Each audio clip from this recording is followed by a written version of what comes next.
So that's what daily energy management is. It's a building of the muscle, the way that you use the nervous system to manage those thoughts, to manage those feelings, and to manage those beliefs so that you are really more in that position of divine free will.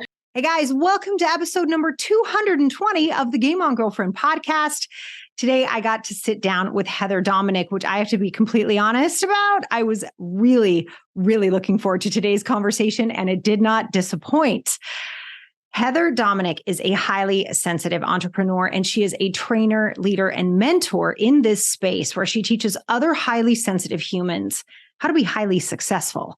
And that is no easy feat, given that highly sensitive humans have really, I want to say, intense, open, porous nervous systems, right? Where there's this ability to get flooded, to get overwhelmed, and to hit new heights of frustration or even fear or paralysis, especially as entrepreneurs when there's so much coming at us all the time.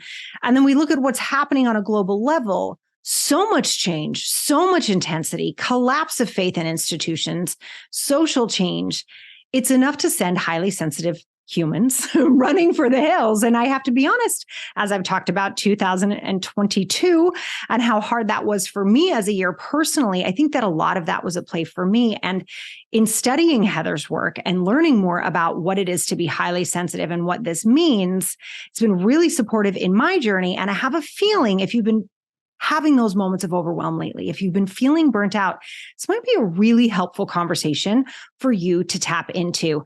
I really hope you listen for the moments where Heather shares what it actually feels like, what the experience can be when you're highly sensitive, and also what other people are going through who may not be as highly sensitive, but that some of the things she talks about can be supportive in that realm as well.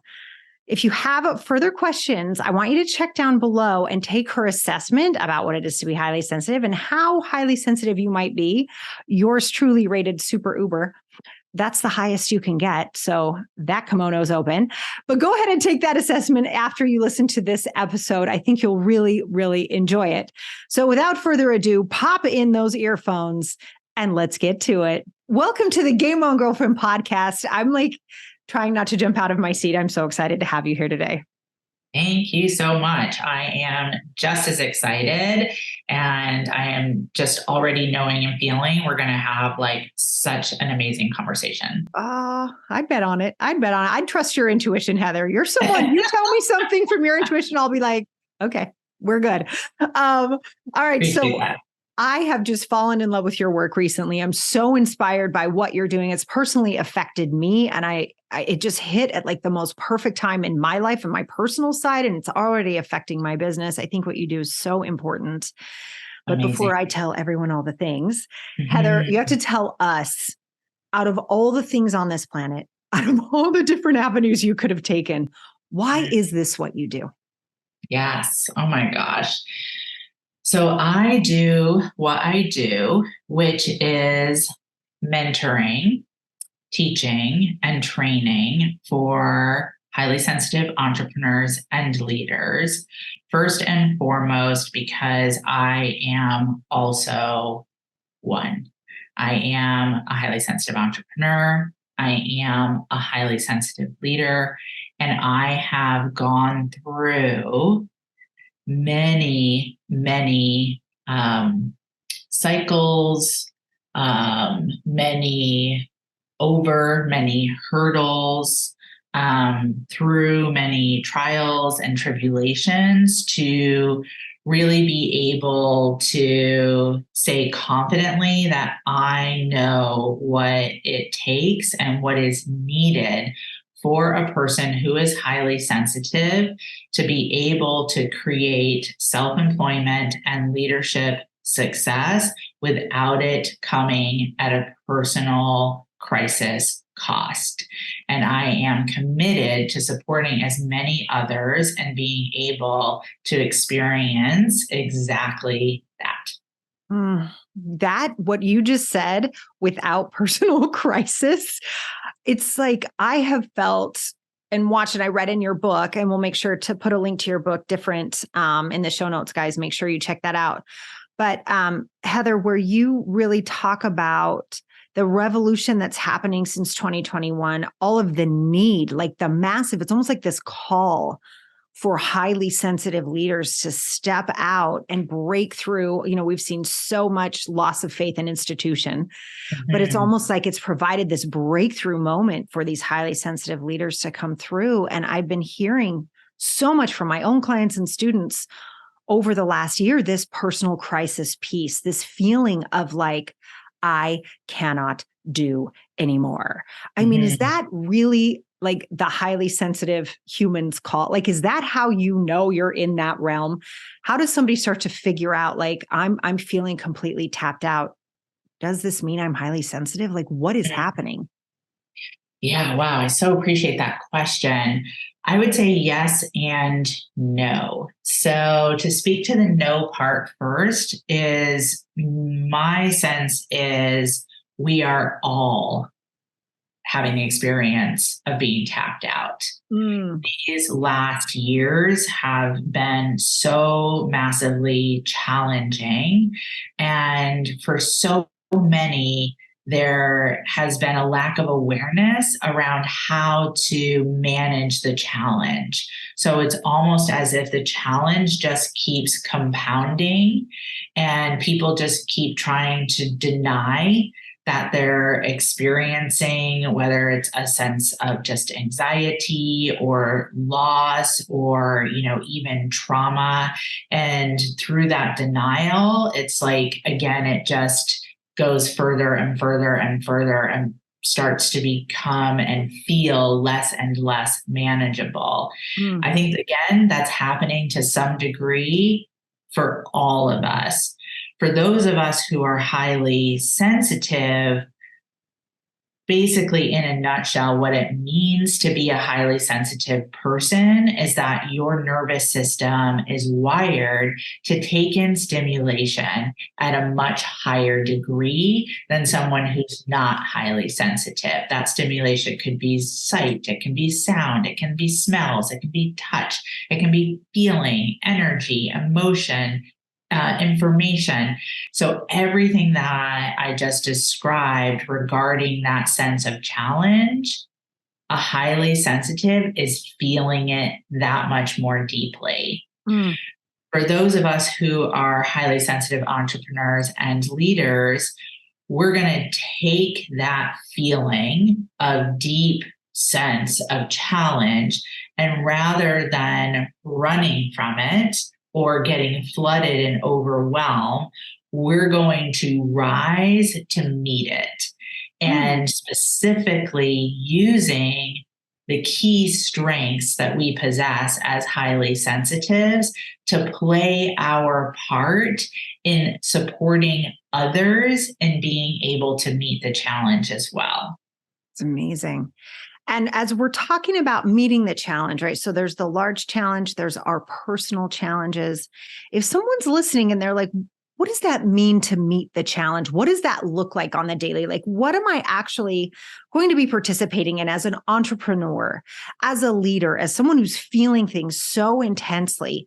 How do I meet this? How do I be of service in this moment when I'm feeling so intensely? What can I do to provide for others? Yeah, absolutely. So, first and foremost, the challenge of our times is lack of certainty. So we truly are a global generation of pioneers, if you will, into what it means to be in the world when there's so much change happening so frequently. So that's first and foremost. So how do you know if you're like faced with a challenge? Like, how's it going on a day-to-day basis, right? How are you doing with navigating the unpredictability of these times, the uncertainty of these times? If you are a person who's highly sensitive, and because you've already mentioned the book, chapter 1 is accept the challenge. So in that chapter, what I speak to is that if you are a highly sensitive person who is called into self-employment success and or leadership as a whole, then you will accept the challenge of managing your nervous system so that you can be present to yourself, to those who are important to you, to those that you are here to serve and support in the face of the unpredictability, in the face of the uncertainty. That is what it means to accept the challenge. Anyone can choose to run and hide, say, I don't want to deal with this. This is too much. I'm way too overwhelmed. And absolutely, as a person who's highly sensitive, when you're untrained, that's the first place that your default nervous system is going to react to. Protect myself, can't handle it, stop everything now. As a highly sensitive entrepreneur and leader, you are going to say, I accept the challenge. I am going to do what needs to be done to learn how to manage my nervous system, again, so I can show up for myself, for my loved ones, those that I'm here to serve and support. My God. So that's rising to the challenge, is taking, as a highly sensitive, a much more, I'm going to say open, porous nervous system that lets so much in, right? So we're dealing with that. So accepting the challenge is, I hear, you tell me if I have this right, Heather, it's almost like taking responsibility for our nervous system, right? Like really learning how to manage it and care for it and love it and take care of it, so we can function at this really extraordinary level without being hurt or being frazzled or flooded. 100%. Is that cool? Okay, awesome. I love this so much. Okay. So when we're looking at this, there are a lot of strengths that come with being a highly sensitive human as well. Yeah. So could you share with us, what do you think like the top 3 strengths are, especially for those who are called to entrepreneurships? Yeah, absolutely. So, in my work, and I've been, mentoring and teaching and training other highly sensitives for over a decade now. I have loads of practical research to support these top 12 shadows and top 12 strengths that I've identified. The top 3, I would say first and foremost, top 1 is intuition. So the way that I like to describe this is that if you think of the nervous system like an antenna, right? And so the antenna is going to take in that stimulation, as we discussed already. Person who's highly sensitive is absolutely going to take in more stimulation than someone who is not. When you are trained and you learn how to have your nervous system work for you, that stimulation that you're taking in isn't only negative. So that access to intuition, where it's like you can take in stimulation and you can interpret that stimulation, and that is access to intuition. A lot of the work that I do in the leadership training program is about how to train oneself to intentionally use intuition. There's a lot of research and study that speaks to the difference between the heart brain and the head brain. And Heart Math Institute is absolutely one of the leading resources on this research. The heart brain literally is that access to our intuition. And according to the research, heart brain is like 3 to 6 seconds ahead of the head brain. Wow. So I know. So your heart, your intuition knows even before your intellect has an opportunity to process. Wow. So that's amazing, right? Yeah, 3 to 6 seconds is a lot too. I mean, really that's a big span. That's amazing. Right.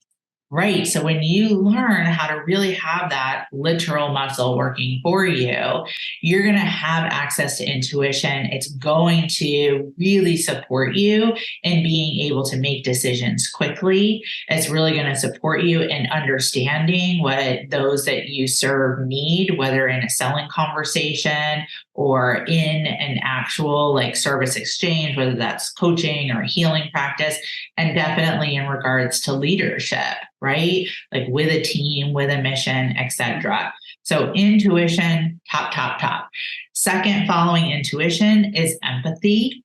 Really being able to utilize again the nervous system to have a clear, keen understanding of what another person is needing, what another person is feeling, what another person is thinking. And then really right below that is kind of three that I would bunch together, although they are their own separate strengths. And that is the ability to be a deep thinker, Okay. a deep feeler, and a deep listener. So again, when you really train the nervous system to have those working for you, they are 100% going to serve you and support you. All of those top strengths when it comes to marketing, when it comes to selling, when it comes to setting up systems for operations. And then again, absolutely in support of leadership as well. Well, yeah, I mean, to have that be a natural strength, Heather, like to be able to listen and to feel and to think. I mean, leaders go to training for that, right? It's like, that's like the traditional leadership training is you need to learn how to listen, right? So to have that be a natural skill set, that's incredible. So I can see what you're saying. I really love, Heather, the way that you talk about this revolution of leadership and to have those three strengths naturally be there, but then learning how as a highly sensitive to use them well to sort of, I love how you say a trained highly sensitive. I just love that phrase so much, that you train yourself to work with your nervous system the way it needs to work, not the way everyone else works. And that by doing that, you can pull out these natural skills that people pay tens of thousands of dollars to be trained in that naturally come, right? So cool. Yes. Very much. Mm-hmm. I love that. And I think you have this really beautiful way, Heather, of talking about being present. And I think, I know I'm just understanding how highly sensitive I am now too, right? But really my tendency to get up and run or to do more things or to get super busy has really, I think, harmed me in so many ways. I didn't realize it. I was like, look how much I get done. I'm so effective, right? But I was a mess internally, that it's almost like a scrambled egg, right? It feels kind of like messy. And I love the way that you talk about being present, using these top three skills, right? We listen deeply, we feel, we think, we're here, we're intuitive. The 3 seconds blows my mind, right? So here we are, we're down here and we're being present. And I know you talk about highly sensitives kind of befriending time. Is that about being present? Can you say more about what that means? Yes. Oh my gosh. One of my favorite topics. So the way that I really refer to working with time as a highly sensitive is your relationship with time. So even that phrasing is really key, because most time skills are taught for what I like to refer to as the other 80%. So the non-highly sensitives. And I call them the other 80% because the research shows that there's 20% of us who are born into the world highly sensitive. So most time skills and the way that they're taught is about management, that you manage time. But for us as highly sensitives, it really is more about how you relate with time. So a lot of those time management skills and the way that we're taught, way they are taught, don't work for us as highly sensitives. One, it tends to work against our natural nature and the way that our nervous system processes the world. It tends to be too constrictive, and it tends to not take into consideration, again, the way that the highly sensitive nervous system processes. So when you make that shift from like time is something that I have to manage to time is something that I can relate with. And Mm. then it's about like, well, how do I want to engage in this relationship? And for us as highly sensitives, a lot of what is at the center or the essence of successful relationships in any regard, time included, is what do I need as a highly sensitive to be at my best? And that need very likely is again going to be very different than someone who is not highly sensitive. So when it comes to time, is most helpful is first to understand, discover if you need to, and then understand what your natural circadian rhythm is. Because we take in stimulation at a much higher degree, if you try to take a time management system and kind of slap it on you and it doesn't work, that's going to be massively overstimulating. It's like you're going to have to work extra hard to try to get something that's supposed to help you to work for you. Right. Versus if you understand, like, oh, like this is my circadian rhythm, this is when I work best, I can design my schedule, my productivity around my circadian rhythm, then you take less time to actually create more. And that is going to look different for each highly sensitive person. Yet there are guidelines that I share in the book and in the leadership training program that you can use to help and support you with that understanding of your own circadian rhythm and then how to apply that to your day-to-day productivity. So it's super complex. I hope I communicated it in the most effective way as possible. Oh yeah, I think so. I mean, I'm so sorry. When you started talking, I actually found myself laughing. But just the words time management crack me up. It's like how can we manage time? It's not even a thing. I've always thought that was funny. I remember being in middle school. I'm like, man, the time goes. How do I manage? It's good. It's a thing. It just does its thing. And let's just do what we can do in the time we have. That's so funny.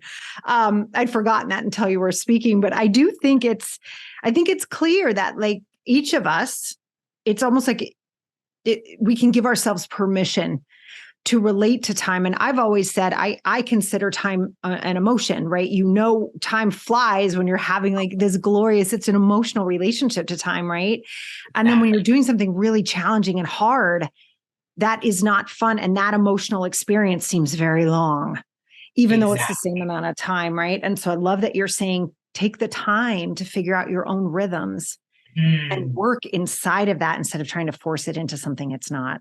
Yeah, it truly is revolutionary. And it like opens up such a floodgate, of access to one of our other highly sensitive strengths, which is creativity. So when there is that opening and like that, let's say emotional flow using your language, then there's access to creative ideas, right? Inspired insights. And you can literally start to quote unquote, like get things done, but in a very different way versus again, when you try to like fit yourself into a time management system that might work really well for someone who's not highly sensitive, but it's going to end up taking so much energy for you. You're going to feel it so intensely that it's going to actually end up working against you rather than for you. Right. It's always those systems that take 45 days to put into place. And you're like, but dudes, we could have been doing something else. It's that same idea, right? Of that feeling. I love that. So let's say we're just going along. It's our day. We're having a good time. We're working on our relationship to time, managing our nervous system, and boom, we get overwhelmed. We're in a day where it's like something like the circuits start flowing. You're like, I can't, and I don't. What does somebody do in a moment of overwhelm, especially as an entrepreneur? How can we breathe through that? Right. But also, how can we participate in life when all we want to do? I know for me, I either want to run away or get really busy. What do we actually do? What can we do to help in those moments? Yeah. So my response to that actually is like, 10 steps before that moment when that, massive boom hits. So what is absolutely the foundation of the highly sensitive leadership training programs is what I refer to as energy management, and specifically utilizing energy management within two of the three success pillars to highly sensitive leadership, which is core practice and consistency. So, energy management and the way that I teach it is really about a kinesthetic process where you are tracking transformation and shifting of your energy over time. Wow. And the way that I really recommend that you're engaging in energy management is consistently. It is happening daily as a non-negotiable for a person who's highly sensitive. If this is a core practice that you really, truly enter into, truly commit to, engage with consistently, then what happens is actually you're building a muscle to support the nervous system in being trained to not go into that massive place of boom overwhelm. Now, that's not going to say that those moments of total influx of stimulation, people's needs, potential for plans that need to be changed, things that need to be done differently. I'm in no way saying that that's not going to happen. Of course, those things are going to happen, especially as an entrepreneur. But if you are engaging in energy management consistently, you are going to register the impact of those boom moments at a much lower degree than if you're not. Okay. And in all honesty, I've been engaging in my own energy management for over a decade now. Every once in a while, I'm human. I miss a day. It literally just happened this week. I didn't do my morning energy management, had a lot of different things going on. It kind of went right into task. Oh my gosh. I was like, I could not believe how off track the day was. I was like, oh my God, I just constantly have to be re-reminded. It's a non-negotiable. It is a non-negotiable. It was such a stark difference. What my nervous system, it was frayed and fried by the end of that day when I had missed that energy management versus when I just take the 5 or less minutes, carve it out, do it, commit, nervous system calm, nervous system online, so much more easy to manage all of those, like you said, boom moments for sure. So I answered your question, but kind of not. So, yeah. Well, it sounds like it's almost like, be prepared. It's like if I asked you, hey, if we go hiking and it starts raining, how do we deal with that? You're like, pack a raincoat.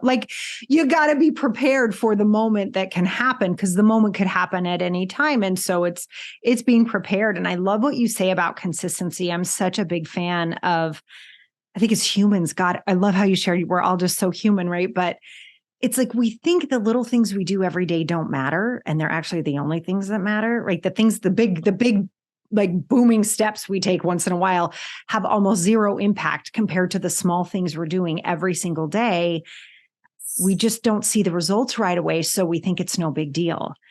Yes. And I love that you shared that because without consistency, it's very challenging to make significant sweeping change. We just think we can 100%. Take a pill or run 18 miles one day and then we're ready. It's no, that's not how this works. So I'm really grateful you shared that. If someone's listening, Heather, and they're brand new to this world and they're hearing you say the words energy management, can you give us some examples of what that actually is and what that looks like for somebody who's learning to work with a nervous system that's highly sensitive? Yeah, absolutely. So energy management is really about addressing thoughts and feelings and beliefs on a consistent basis, and being proactive with the way that you address those thoughts, those feelings, and those beliefs. So I like to refer to it, that like when you are training the nervous system, it's like training any muscle, right? So, in the same way, just as you were sharing, you would go to the gym and you can't just go to the gym one time, right? It's not like you go to the gym one time or you go to a yoga class one time and then you look in the mirror and you're like, I don't get it. I don't see anything that's different. Like, what did I do wrong? It's that you return, right? And you re-return and you re-return again, and you build the muscle over time. So that's what daily energy management is. It's a building of the muscle, the way that you use the nervous system to manage those thoughts, to manage those feelings, and to manage those beliefs, so that you are really more in that position of divine free will. And you're in that position of, I am directing these thoughts. I am directing these feelings. I am directing these belief, neural pathways, rather than it's just all happening to me. And then the nervous system totally being compromised, right? And overwhelmed and flooded by unmanaged thoughts, unmanaged feelings, unmanaged beliefs. And that's really what creates the practice, the core practice of energy management. So cool. Okay. So really what I'm hearing too is almost a profound connection to reality, meaning our internal reality, right? Like really understanding what's driving our behavior and getting profoundly related to that regularly. Yeah, I would say absolutely. Yes. And for highly sensitives, they're also another one of our strengths is that we are deeply spiritual by nature. So for a lot of highly sensitives, kind of bringing that spiritual element into that daily energy management is also really supportive.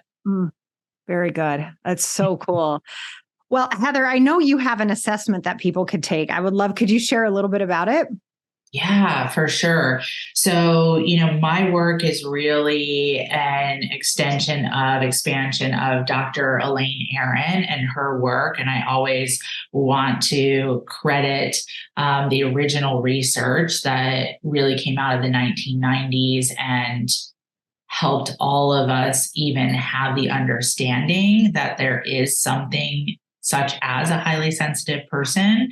So Dr. Elaine Aron has an HSP assessment, and the assessment that I've created based off of her work is to just assess not only if you are a highly sensitive entrepreneur, but what type of highly sensitive entrepreneur are you? Are you somewhat highly sensitive? Are you super highly sensitive? Or are you like me and you're super uber highly sensitive? Because especially for those of us who are called into entrepreneurship and who are called into leadership, it's one thing to understand that you're highly sensitive, but it's a whole nother thing to work with the degree to which you are highly sensitive. It just impacts what you do and the way that you do everything. So that's the assessment that I've created. And when you do learn, if you're somewhat super or super uber, then you also will receive what I like to refer to as a success guide that will help you understand, how do I work with myself as somewhat super or super uber? So that's everything that is part of the HSE assessment. Well, I have to call myself on this one. I took the assessment. I love taking it. It was so great in preparation for our conversation today. And I'm a super uber too. I have to tell you, Heather, I got the results and I'm like, are you kidding me? I'm not sensitive. I'm like so super strong. I was cracking up. I'm like, of course, that's my response. I just really loved it. I know. I saw super uber. I'm like, they sent me the wrong results. There's no way.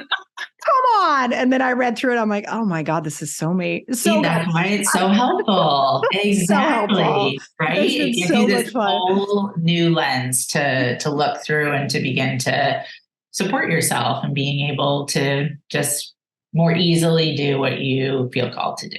Absolutely. No, it's really, really wonderful. For everybody watching or listening, you guys, we're going to have that link for you either under the video or in the show notes. Please go grab it. Just do yourself a favor. Check in, see how you're doing, especially if you've been feeling overwhelmed lately. Heather, thank you so much for spending time with us today. And if someone's listening and they're really interested in your leadership training or they're interested in learning more, where should they go to find you? Oh, sure. Absolutely. You can find everything that we've been talking about and more at businessmiracles.com, businessmiracles.com. Love it. All right. And we'll also have a link to your book, which is fantastic. I highly recommend that as well. Thank you so much. All right, Heather, I'll talk to you soon. Thank you so much. All right. Beautiful.